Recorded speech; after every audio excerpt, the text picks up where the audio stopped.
Potongan cerita web series Layangan Putus kini viral di TikTok. Banyak akun yang memberikan spoiler mengenai kisah Layangan Putus ini. Web series Layangan Putus yang dibintangi oleh sejumlah aktor dan aktris Indonesia seperti Reza Rahadian hingga Anya Geraldine sudah mulai tayang pada Sabtu, tanggal 26 November tahun 2021.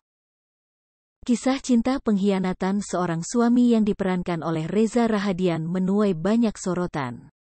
Diketahui, serial ini diangkat dari sebuah kisah viral yang mencuat di media sosial hingga dilanjutkan menjadi sebuah novel oleh penulis Momi ASF.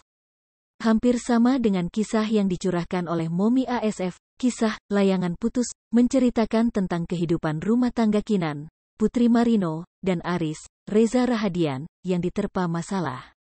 Kinan mencoba mempertahankan bahtera rumah tangganya karena Aris dicurigai memiliki hubungan dengan rekan bisnisnya Miranda, Frederica Chul.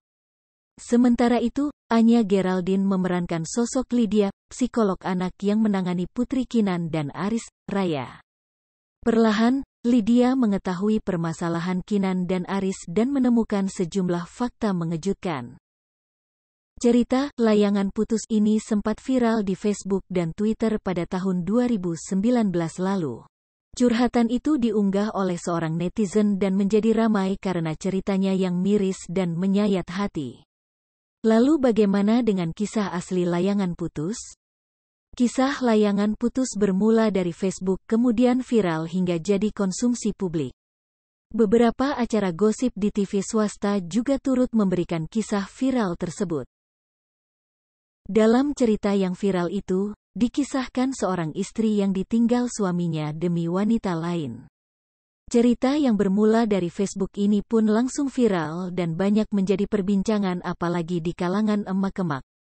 Bukan tanpa sebab, kaum emak-emak ikut geram dengan cerita ini, pasalnya dalam cerita dengan tagar Layangan Putus itu mengisahkan seorang istri dengan 4 orang anak yang ditinggal oleh suaminya demi wanita lain. Layangan Putus adalah judul cerbung dari akun yang bernama Momi ASF di salah satu grup kepenulisan. Hai pemirsa Sripopo TV, jangan lupa komen, like, dan subscribe, serta tonton terus berita-berita terupdate lainnya ya.